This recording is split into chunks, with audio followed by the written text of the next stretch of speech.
everybody, I'm Mango Thunderslice, and today we're going to be talking about Bitcoin, AI, and net neutrality, right?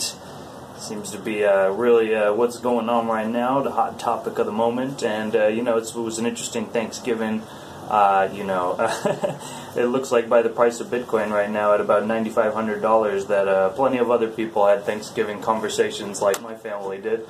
It was just funny because, my dad's in finance and I've been trying to convince him, about Bitcoin for years and years and years. And now this is the year when it really all, took off, right?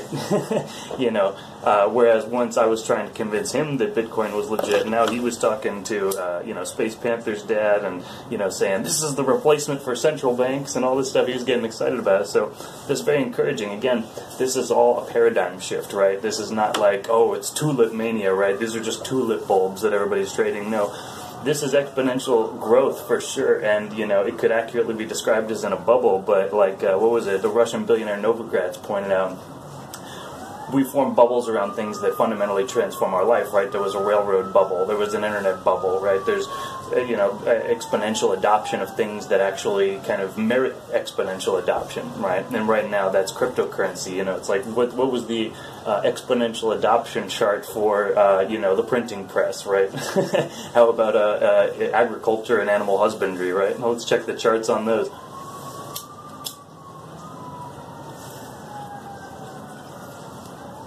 Oh, rolled up a big old fatty for this conversation. Ah, yes. And when you check your crypto wallet each morning and you see the numbers like we've been seeing, I mean, how can you not celebrate every morning with a big old fatty? So that's what we're going to talk about today. So, one of the things that was kind of a hot topic at the Thanksgiving table was net neutrality too. Basically a lot of people in our family are more progressive-minded and still in kind of the television kind of narrative. And so net neutrality is this big thing, right? The ending of net neutrality, a lot of people think is going to lead to corporate entities, telecom companies kind of throttling the internet and picking and choosing who gets the faster bandwidth and who doesn't. And, I'm not terribly concerned about all that. It's like, ultimately, are the telecom companies corrupt? Probably. But it's like, are they more corrupt than the FCC? I don't know. That's an arguable, proposition at very least.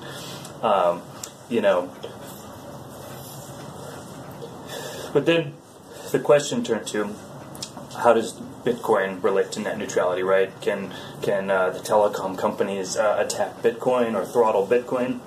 And I didn't know the answer to that question.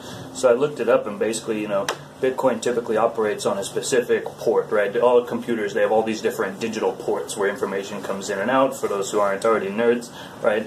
Bitcoin traditionally uses just one port, and so hypothetically it would be possible for one of the telecom companies to throttle all data or a protocol coming off of that port.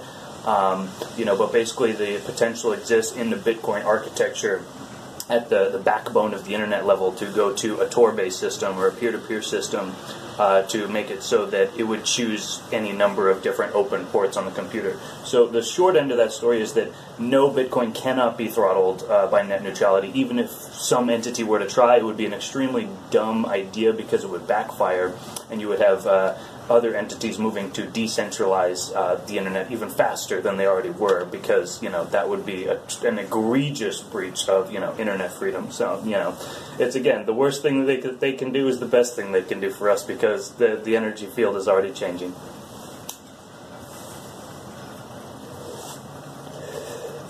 So that was net neutrality. Thought I'd start it out with a little light topic. We'll move into some of the other ones now. AI. Seems like a lot of people on the internet are very concerned about AI right now. And why not? Elon Musk is out there saying that AI is the greatest threat to humanity. Then there's guys like Mark Zuckerberg saying it's our greatest friend. And it's funny because AI is both by definition. And I think on this topic, I'll kind of share a little dream that I had a couple years ago. I eventually want to write this into a screenplay, and I think it would make a great movie, because in the dream I experienced this whole thing. It was my movie, and I even wrote it out in my dream journal. I called it Resistance 2050, right? Like a futuristic kind of, dystopia centered around this artificial intelligence that basically was running everything in the world, and it was like a spider.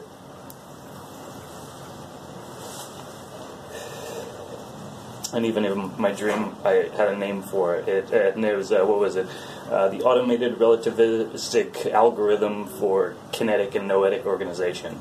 And when economized, becomes arachno, right? And so basically it was this, like, hyper-intelligent, artificial intelligence system, and there was this kind of cartel of major corporate entities, and they were basically in control of this AI, and they were using it basically to automatically structure society and distribution of resources. It was almost like using the robots to fulfill the corporate socialist welfare warfare state, right? But it was all being organized by this AI. And, all the resources of the planet were being extracted. There were only a few, like, old-growth forests left on the planet. And the main character is this guy who's basically, he's a drug dealer, right? He sells, like, some of the more chemical drug stimulants and shit, but also sells, like, herbs and healing, ancient remedies and stuff. And he's kind of like this character representing the ancient wisdom in the new world, right? And it comes to this point where, like, because of the resources becoming more scarce and people are rioting, there's like food shortages and stuff, despite the AI, because there's simply a limit on resources, right? The planet isn't being gardened, it's being extracted from. And eventually the main character escapes the city, right? And he goes to the forest, and and he meets the spirit of the forest, right? Ferngully style, Avatar style, and her name is Organa, right? Like the spirit of the organic intelligence, right? Because there's artificial intelligence, and then there's organic intelligence, and when properly understood, it's very easy to claim that the organic intelligence will always be superior to the artificial intelligence. And it's not, easy to perceive when you're only using your left brain, but it's when you understand all the things that life can do beyond computations that you realize what organic life really is and why it's such a miracle in all of its forms. Just like this plant, right? So it was interesting because it came to the point where, like, the artificial intelligence was basically encroaching on the forest, and kind of like, the spirit of the forest kind of was battling like the artificial intelligence, and it eventually came to this conclusion, in my dream, in my head, like, where, I became the main character, and I went to the central, like, mainframe of the AI, right, like at the Capitol building, and, like, broke in and basically, was attacking the server and stuff. But the eventual conclusion of the dream was not the destruction of the AI. It was the AI, and it was the artificial intelligence and the organic intelligence merging into supreme intelligence, like in harmony with the will of the universe, right?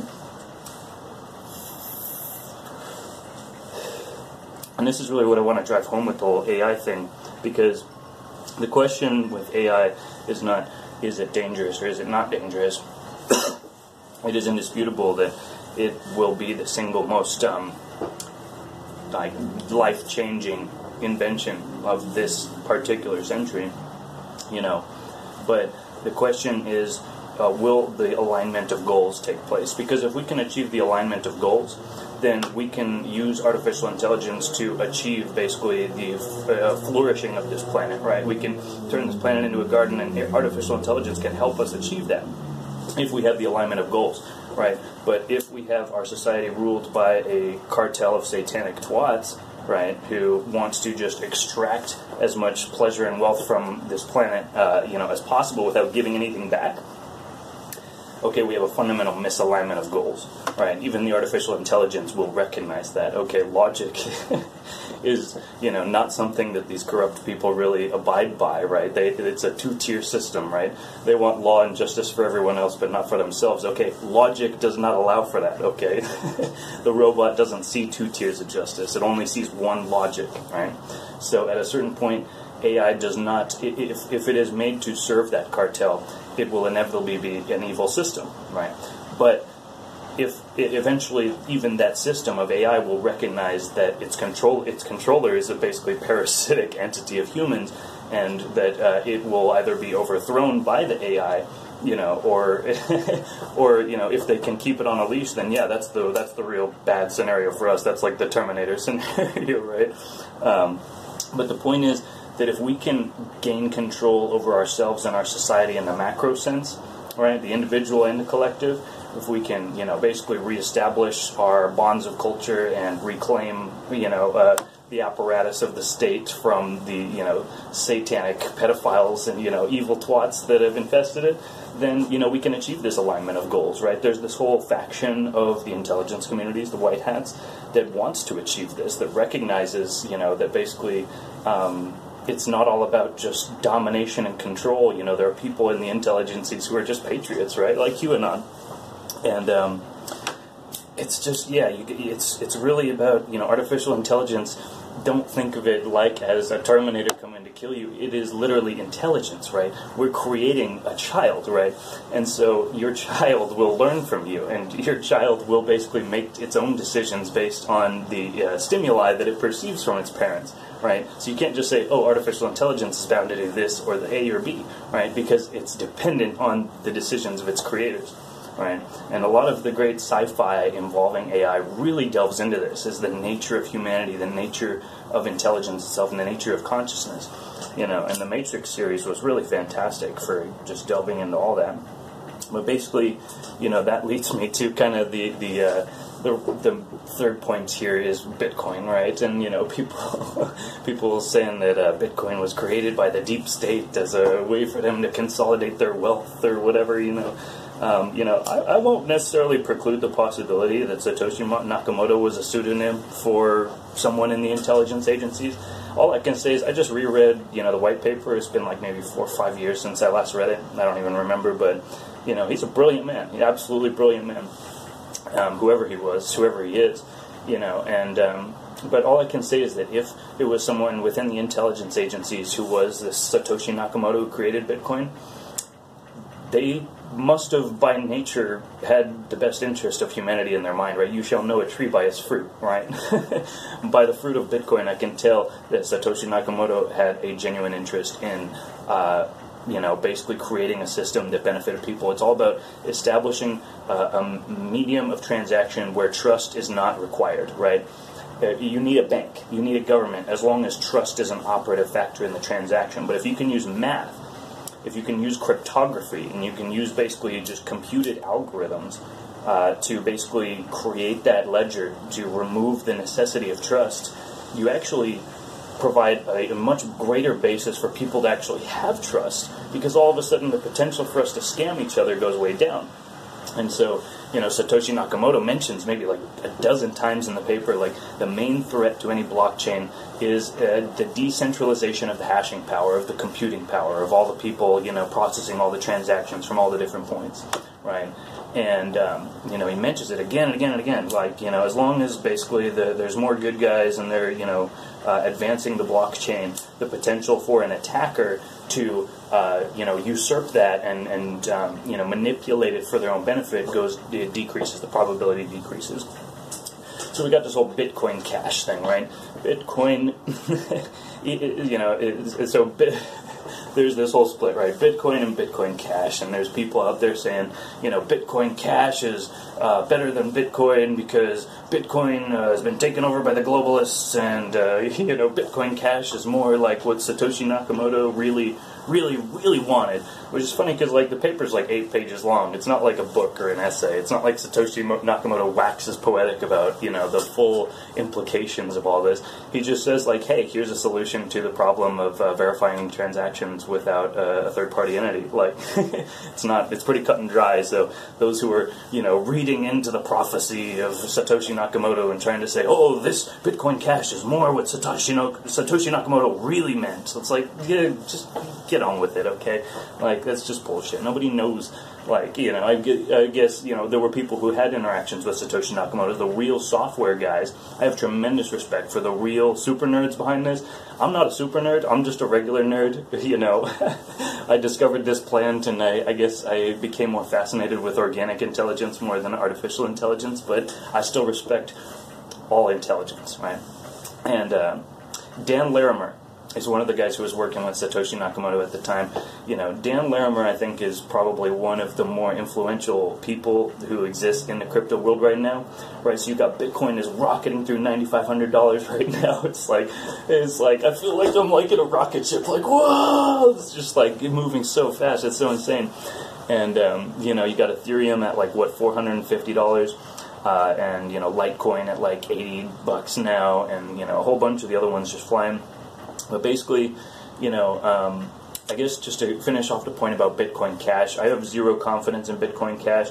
It's funny because you got people out there like Roger Ver and Jeff Berwick, and you know, it's just this whole alliance of scammers basically trying to make this into a big pump and dump scheme. You got these Chinese miners who are trying to corner the hashing, you know, power for Bitcoin Cash. It's funny, and they're like, this is so much more of what Satoshi Nakamoto really meant. It's like, the only thing Satoshi Nakamoto repeatedly warned against in the paper is not allowing the hashing power to become too centralized, because then you have the potential for malicious actors to manipulate it for their own benefit. And it's like, so these guys, you know, this alliance of scammers supporting this Bitcoin Cash pump and dump, right? They're like, oh, it's more genuine, but it's like, it's more centralized, and it's like literally encroaching upon the most dangerous part that Satoshi Nakamoto warned against. And you know, so Bitcoin Cash, I would advise everybody to stay away from. You know, and everything in here is not investment advice. Feel free to confer with your stockbroker or the Pope or, you know, John Podesta, whoever you like in the government, right? But this is just my opinion about cryptos. But going forward, you know, really what I didn't quite realize back in the day about Bitcoin and the blockchain in general, that I feel like I'm really starting to appreciate now this year, within the last few months. This is not just about cryptocurrency, right? It's not just about money.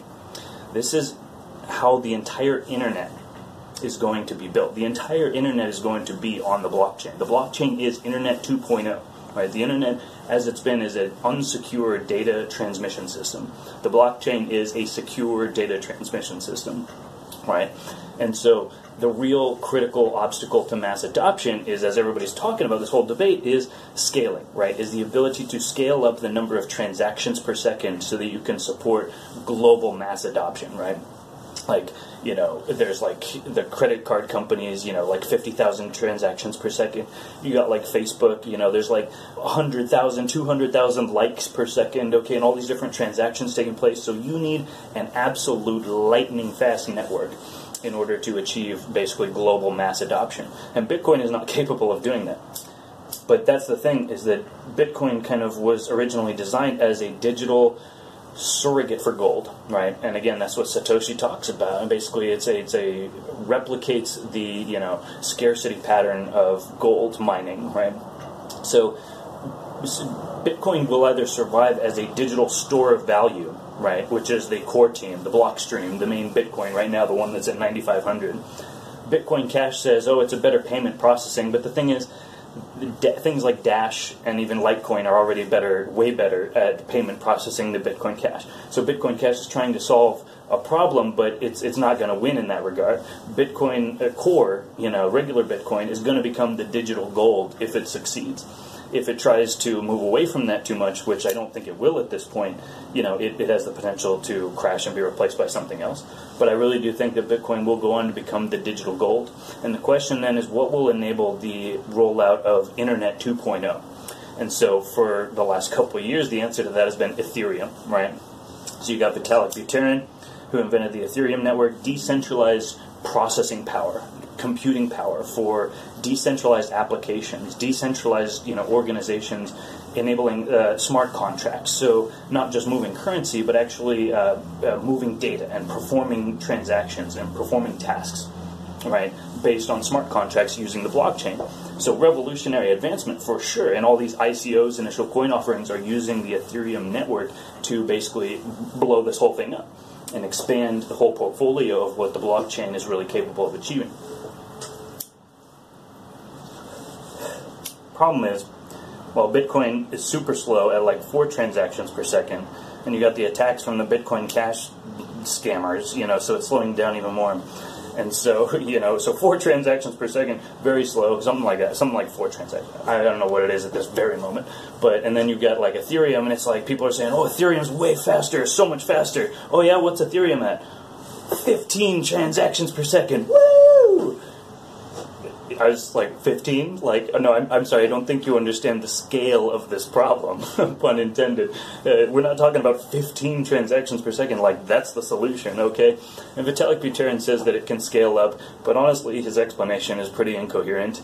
He just talks about sharding. I don't know, like, and I'm not an expert in cryptos. I am an enthusiast. I do read a lot about them, but I will say that his explanation of how Ethereum is going to scale doesn't make sense to me. And even in his own words, he says it's going to take 3 to 5 years. Okay, so somebody else is going to beat him to it. Somebody else is going to eat his lunch in creating the decentralized platform for applications of Internet 2.0. And in my opinion, going by track record, right? Because this isn't just, betting the horse, it's like betting the jockey, but it's like the jockey's building the horse as he's riding it, right? I feel like that's a fair comparison. So Ethereum's trying to scale up while it's already in use, so that's really hard. And then you've got basically Dan Larimer, who invented Steemit, which is basically the blockchain replacement for Facebook. It's got its issues, but I'm very impressed with it so far. DTube, a replacement for YouTube, which I've been uploading my videos on.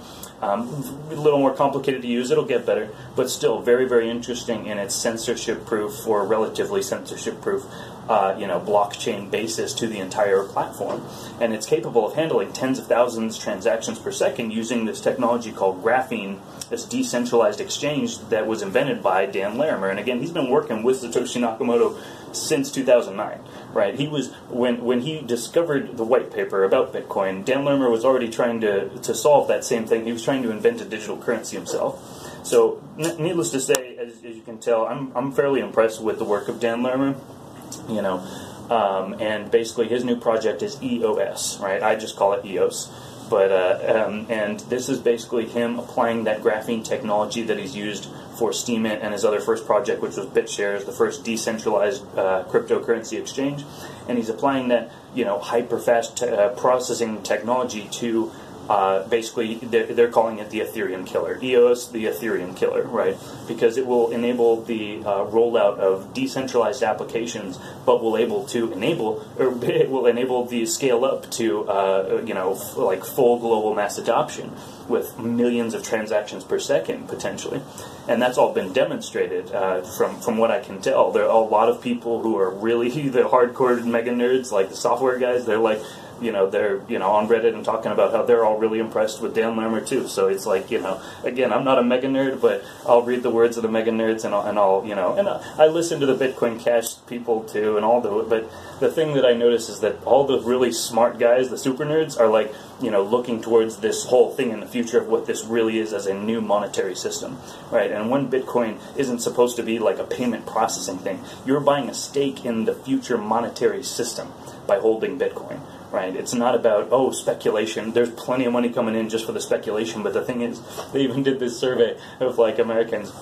It's like, what's the price where you would consider selling your Bitcoin? And the average price that they got was $296,000. So obviously people in general, they recognize the value of this technology. They're not just buying to make 30% and exit, right? They're holding on. They're hodling on, right? And it's just, this is so exciting. And really, I will put it out there right now. I have 10% of our savings in EOS, right? Which sounds like a lot, but if you consider that I only put 5% or 10% of our savings into cryptos in July, and now it's full on, almost 50% of our savings. So that's how much it's gone up, right? So it's just been a little bit of reallocation. But EOS is up 27% today. It's at $2.50 a token, and these are pre-tokens that are trading on the Ethereum network. Basically how it's going to work, and they're selling the tokens continuously until June 2018. That is when the EOS blockchain goes live. And supposedly they're ahead of schedule, but looking at the past work of Dan Larimer, I'm not really concerned about the delivery of the product. Supposedly they've already raised over $700 million of funding, and they expect to raise over $1 billion, potentially $2 billion, and they're going to use that to roll out all these different thousands of decentralized applications, really the backbone of Internet 2.0, right? This is bigger than Windows. This is bigger than Apple. This is bigger than the iPhone. And only in retrospect will people really see it. Only in retrospect do we see Bitcoin for what it is now, right? And so everybody's like, oh, should I buy Bitcoin? It's like, I mean, maybe, but it's like, I'm looking at what's the next Bitcoin.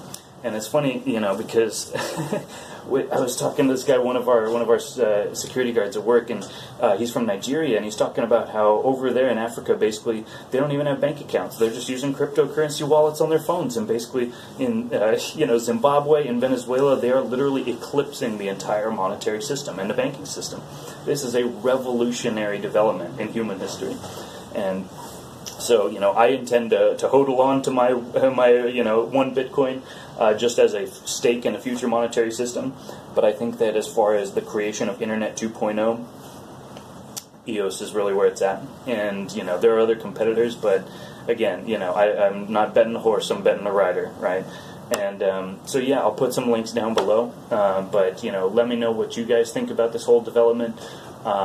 It's just again, it's really exciting, and even if I wasn't invested in it, it would still be really exciting. But just like, again, it's very nice to know that I'm also providing for our future by being a nerd and just being able to be aware and cognizant of these developments as they're taking place. Because again, I do agree with the advice that you shouldn't bet anything into cryptos that you're not prepared to lose. But when you really understand what's going on here, this is not like pets.com. Okay, this is not Enron. All right, this is not tulips. This is the printing press. Right, this is the abolition of the requirement for a third party in transactions. Right, as a technological development that is massive. And it's important for people to recognize it. And again, keep laughing at all the haters because they are wrong. And it's just going to get more and more funny as they keep squealing, as this thing keeps rocketing up to the moon. There's going to be pullbacks, and honestly, those will be the times to buy because this train is bound for glory. Oh, Bitcoin, as you're going into that old blockchain. Oh, Bitcoin, I know you're gonna reign, till everybody knows, till everybody knows, till everybody knows your name. Cheers, brothers. Cheers, sisters. I'll see you next time.